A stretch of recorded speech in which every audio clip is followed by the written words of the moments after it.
The designers in Silicon Valley at Facebook, Twitter, Snapchat, and so on want your attention. And they're working tirelessly to create engaging products to swipe, click, and like.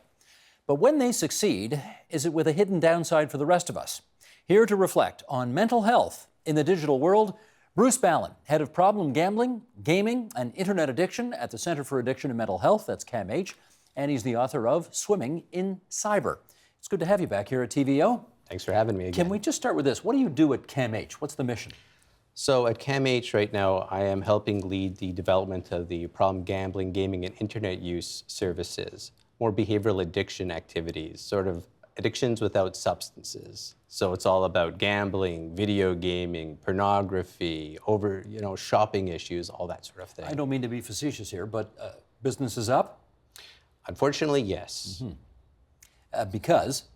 Well, technology is proliferating and people have more access to it, and those who are vulnerable to developing issues, therefore, are being more exposed to the things that can get them into trouble. Like?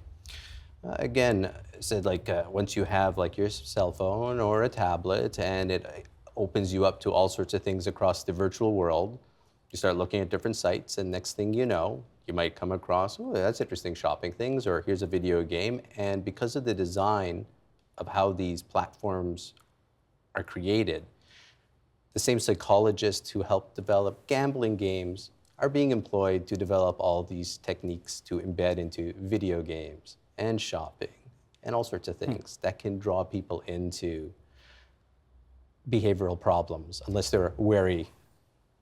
I don't want to be facetious about this, but people often say, oh, I'm so addicted to my smartphone. Now, when they say it, they're not making a clinical diagnosis. But when you say it, are you making that clinical diagnosis?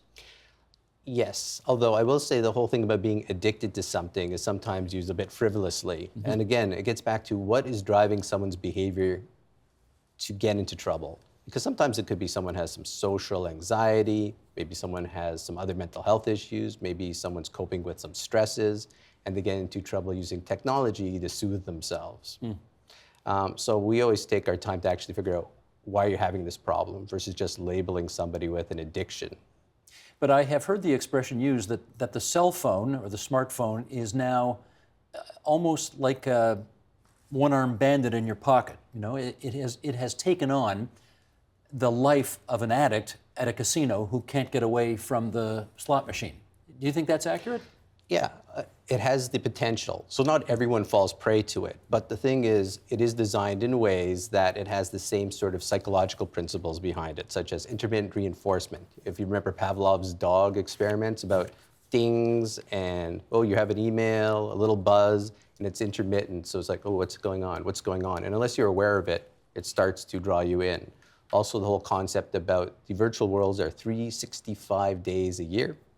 Maybe 366 on leap years, you know? Yes. But because it's always happening, when you're not on it, you get curious. What is going on? What and am I so missing? on. And the way things are designed for quick hits of stresses and rewards, it just starts to get people more potentially hooked onto the behaviors. You keep using the word designed. So you are saying, I should ask, are you saying that these devices that we rely on so much now and that are in our pockets, it seems 24/7, are actually designed by the Silicon Valley folks to addict us?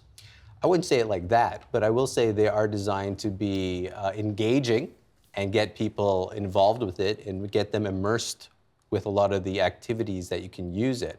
I don't think they necessarily want to create addiction. I can't say that, but I will say because of the engagement and the ability to get people involved so much, people do have the problematic behaviors developing.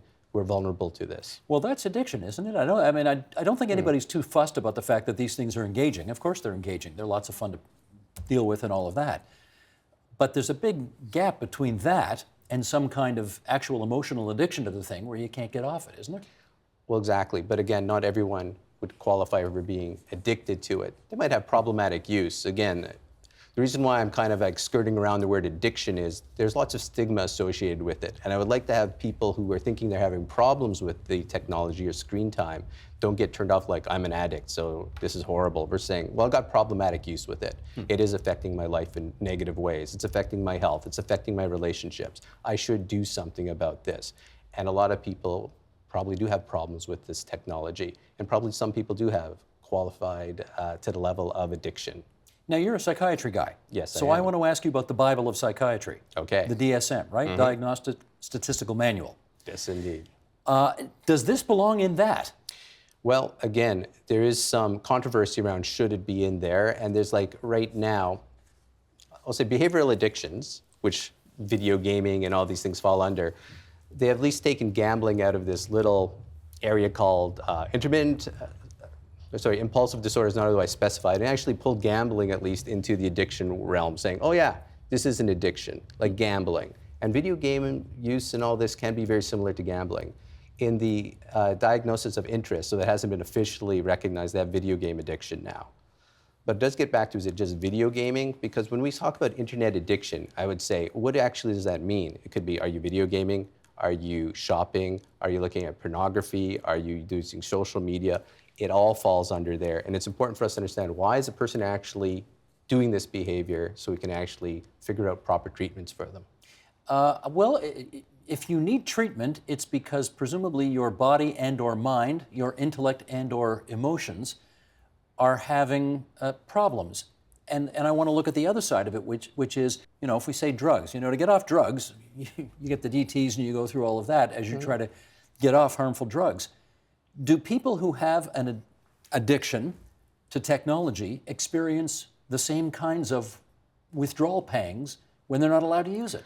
Well, clinically speaking, we see something similar to it, especially in our clinic over at CAMH. And it's because, again, when somebody's so hyped up with all these hits and intermittent reinforcement, and they're constantly engaged, and you suddenly take it away, they're suddenly not sure what to do. And they might feel it like it's withdrawal, but it's like, what am I supposed to do? There's lots of kids now go, I'm bored, I don't know what to do, because they haven't learned the skills now just to sit with themselves, be mindful, and just kind of look around, because they're so into something else. So yes, that we do see similar things, and people build tolerance to it. The withdrawal symptoms, there's hazardous use, like driving and texting, driving and playing a game. So there's a lot of similarities to addiction there, and having the same type of symptoms. You just reminded me, and we've got this clip, I think, standing by here, the driving and texting, and how we are horrified at that moment where we're waiting at a light and we haven't got something to immediately engage us.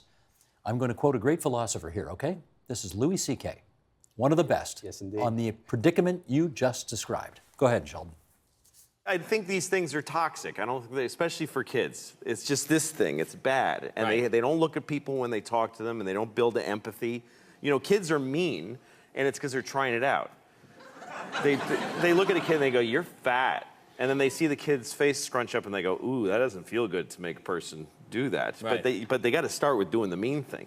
But when they write "you're fat," then they just go, that was fun. I like that. So that tasted good. Yeah, exactly. The thing is, you need to build an ability to just be yourself and not be doing something. That's what the phones are taking away. Yes. Is the ability to just sit there like this. That's being a person. And he goes on to talk about waiting at the stoplight and so on and not having anything to do. If we're addicted to the internet, how do you treat an internet addiction? Well, as I said before, the first thing is to understand what's driving the behaviors in the first place. But even some real basic things is like, do you have actually limits set? Healthy limits. We have like physical space and time limits for most things, but people don't consider virtual limits like, oh, when should I be on the net? Where should I be accessing the net? What sort of content is healthy for me, and so on. Families figuring out, before I bring in technology and let all my youth be exposed to it, what is the rules around these sorts of things? When should I answer the phone? When should I answer a text? How quickly should I do that? Just to become conscious of it. So as Louis is saying, just when you're sitting here like this, wondering, it's like, actually, I should be thinking about how am I setting healthy boundaries around technology? So that's one thing, just real basic things. But then again, if people are running into difficulties because of concurrent mental health issues, then get the mental health issues treated. If it's due to family dynamics, which we often see because it's like, well, who's paying for all this technology use and all that? We have to get the family involved, and they have to start to set healthy boundaries and understand what is the point of using technology in our family and when. Have you seen that cartoon on the internet where you've got sort of 15 people sitting on 3 different couches in grandma's living room, and grandma is the only person of the 15 not sitting there on their device? I mean, that would be hilarious if it weren't so true. I presume you see this kind of thing all the time. I see it all the time, and this gets back to me, this is about public health issues as well, that we talk about safe sex and how, warnings about how to use drugs or not use drugs, but no one's putting out, guidelines around healthy use of technology. Because again, we're not at CAMH against technology, we're about healthy use of technology. There's no point being against it, it's with us. It's with us. So it's just like healthy eating, healthy anything, healthy use of technology. But again, when the society allows these things to occur, more deviances occur where everyone says, okay, we're going to we think we're all more connected, but we're actually disconnected more and more. And it's not just in homes. I see it in work meetings, in hospitals, everybody in their own little virtual bubbles. Yeah. Is Louis right in as much as he gave the example of the kids who are taunting appallingly online and not feeling a thing, but it's harder to do it when you're actually looking at the person as we are right now. Is he right that that would sort of delay the development of empathy in other people? Well, again, it's possible, and it's likely, I would say. There's no research yet showing it, but the thing is, it's hard to be empathic if you're not present. Being present with somebody else actually is necessary to have empathy. And if you're actually divided away from them or dissociated away through these screens and so on and don't really connect, how can you have the empathy? Does this feel like to you a moment of reckoning? Wondering if we're kind of at a fulcrum in history. Up until now, it's all been one way with technology. It's more. Let's see more what we can do. We're starting to see the beginnings of a backlash against it right now. As you mentioned, let's put some boundaries around it. Let's find out when is a good time to do it, when is not a good time to do it, like at the dinner table.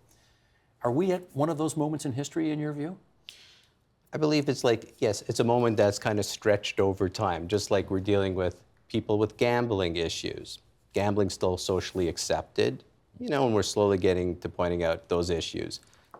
We're nowhere near like with tobacco, we say, oh yeah, look, there's actual real evidence showing harm. We can all see it and from evidence-informed approaches, pulling from media studies and simulation studies. This internet issues have potential huge negative effects. So again, we're at that process of, I think, having the discussion. I mean, we're going around to many schools, organizations, everyone's talking about it now at least, which is good because we're on that. Yeah, talking about schools in our last 30 seconds here. At what age should you give your child a smartphone or an iPad? That's a good question. I would say at the age where you feel as a parent that you're still responsible for them and you're able to give it to them and you feel they understand it and that you're still taking responsibility to oversee and guide them and make sure you're looking at how much time are they on it, what's the purpose of it, and so on. So I'm probably not age 2, probably not age 4, but somewhere around 8, 9, 10, it all depends. It depends on the maturity of the child and making sure you're not just handing them like basically, not a loaded gun, but it's similar. Just say, here, go play. And next thing you know, they're hooked on it and looking at pornography. You don't want any 8-year-old doing that. No. All right. Bruce, it's good of you to come back and visit us at TVO tonight. Thanks so much. And I guess we would say that for more information, what's the name of that book of yours? Swimming in Cyber. It's a free book I wrote just because I got tired of telling parents all the same things over, so it's a free download on the net. Fantastic. Bruce Ballin, University of Toronto and CAMH. Help TVO create a better world through the power of learning. Visit TVO.org and make a tax-deductible donation today.